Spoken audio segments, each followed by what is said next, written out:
ये इत्तेफाक था कि मानसी की शादी होते ही गांव में हैजा फैल गया। चारों तरफ हाहाकार मच गया। गांव में अस्पताल ना होने की वजह से गांव में हर रोज मौत होने लगी। हर तरफ मातम छाया हुआ था। घरों में चूल्हे नहीं जले। ऐसी त्रासदी के बीच नई नवेली दुल्हन मानसी दीवार के सहारे सिर लगाए बैठी हुई थी। उसकी आंखें खुश्क थी, ना आंसू थे ना सपने। उसकी सास फूलवती ना जाने क्या क्या कहकर रोई जा रही थी, मगर मानसी को कुछ सुनाई नहीं पड़ा, क्योंकि वो तो दुख के महासागर में उतर चुकी थी, जहां ना कुछ सुनाई देता है ना दिखाई देता है। उसकी आंखें फटी हुई थी और होठों पर पपड़ी जमी हुई थी। तभी फूलवती ने उसके मुंह पर चांटा मारते हुए कहा, मनहूस, अब तो रो ले। तेरा पति मर गया, खा गई तू उसे। अभी शादी को सप्ताह भर ही तो हुआ था और मेरा बेटा इस दुनिया से चला गया। न जाने कौन सी मनहूस घड़ी में मेरे घर में पैर पड़े थे कि आते ही सब चौपट कर दिया। मानसी पर किसी की बात का कोई असर नहीं पड़ा। वो मूक बनी बैठी रही।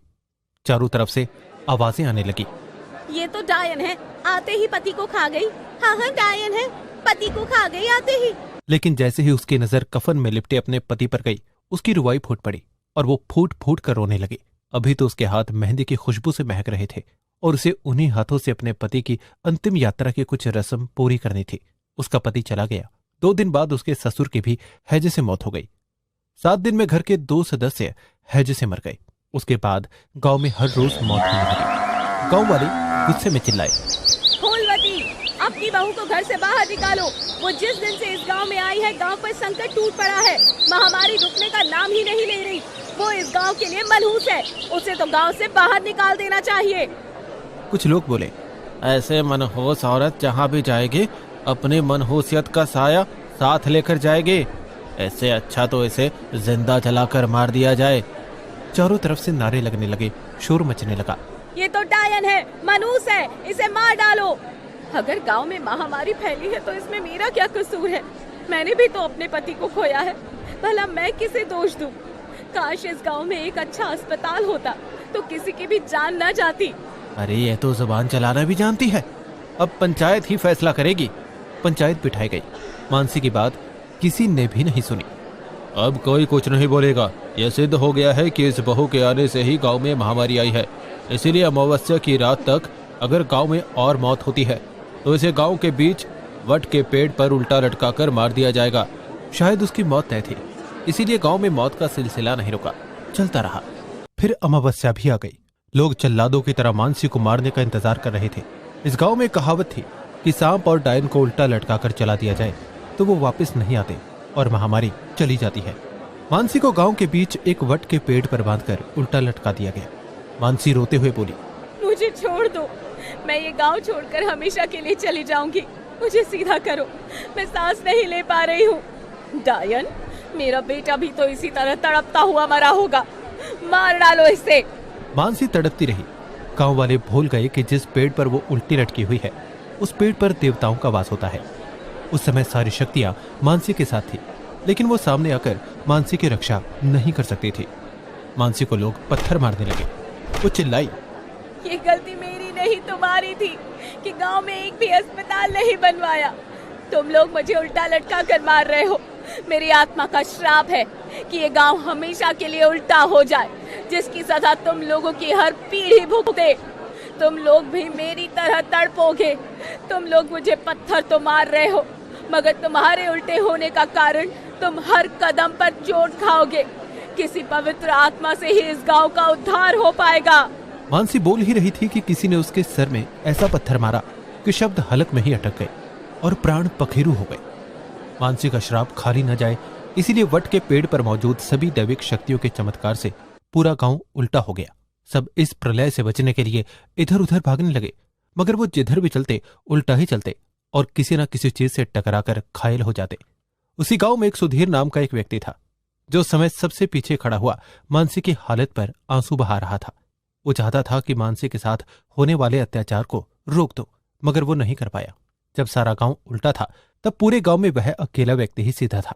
ये उस नवविवाहित का श्राप ही है जिससे पूरा गांव उल्टा हो गया है।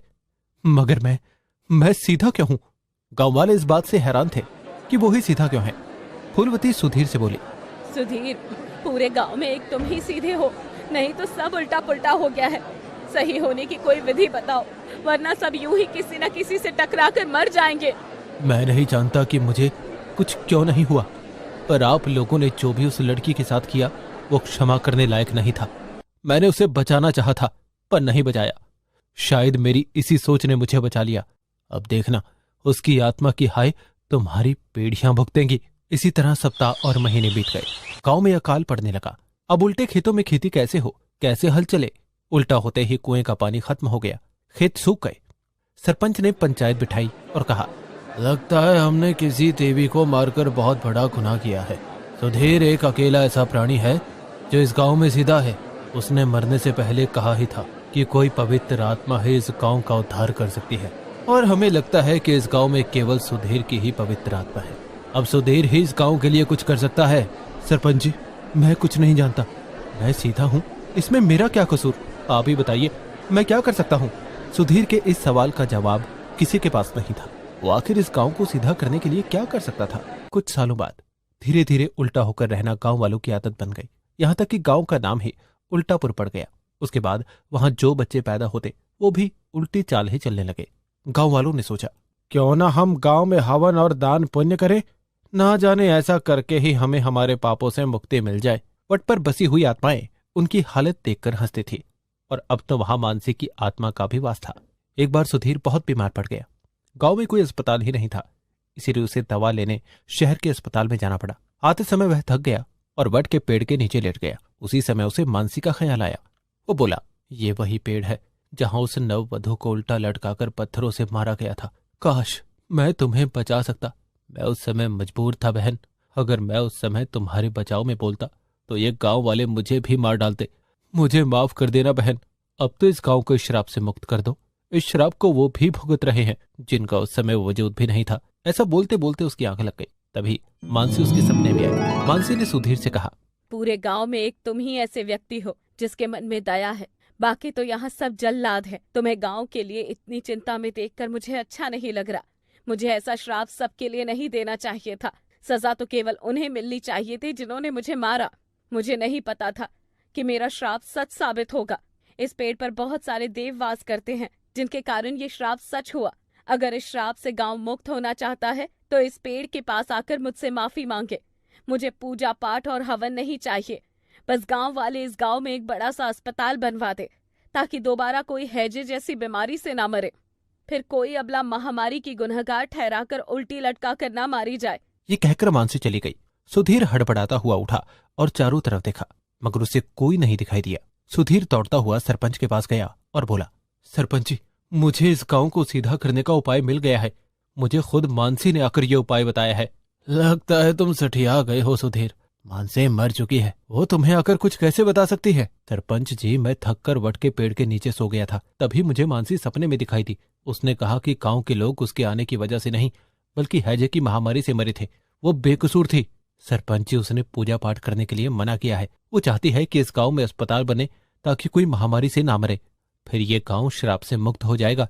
सरपंच जानता था कि सुधीर झूठ नहीं बोलता, इसलिए एक बार फिर से उल्टे लोगों की पंचायत हुई। सब लोग इस श्राप से मुक्त होने के लिए कुछ भी करने को तैयार थे। इसलिए फैसला हुआ कि गांव में एक बड़ा अस्पताल बनाया जाएगा जिसमें सब आर्थिक सहयोग देंगे। 1 साल बाद अस्पताल बन गया। पूरा गांव इकट्ठे होकर उस पेड़ के पास आया। गांव वालों ने मानसी को पुकारा, मानसी, मानसी कहाँ हो तुम? क्या तुम हमारे सामने आ सकती हो? पेड़ जोर जोर से हिलने लगा, जिससे उन्हें मानसी के वहां होने का एहसास हो गया। गांव वाले हाथ जोड़ते हुए बोले, हम लोगों को माफ कर दो मानसी। हमने तुम्हारे साथ बहुत बुरा किया, जिसकी वजह से हम वर्षों से दुख झेल रहे हैं। हम अज्ञानी थे, हमसे बहुत बड़ी भूल हुई, लेकिन इस भूल को सुधारने के लिए हमने अस्पताल बना दिया है। अब तो इस गांव को सीधा कर दो। मानसी, अगर तुमने मुझे इस गांव को सीधा करने का जरिया बनाया है तो मेरी बात रखिए, इस गांव को सीधा कर दो। सुधीर के बोलते ही गांव सीधा हो गया। गांव वालों की आंखों में खुशी के मारे आंसू भर आए। सब मानसी के हाथ जोड़कर वहां से चले गए। अब गांव में बड़ा अस्पताल था। लोग जागरूक हो चुके थे कि गांव में महामारी किसी के आने से नहीं आती, बल्कि खान पान और साफ सफाई का ध्यान न रखने से आती है। इसीलिए हैजे जैसी महामारी गांव में दोबारा नहीं आई। उल्टापुर गांव सीधा हो गया। मानसी की आत्मा भी उस वट वृक्ष से मुक्त हो गई।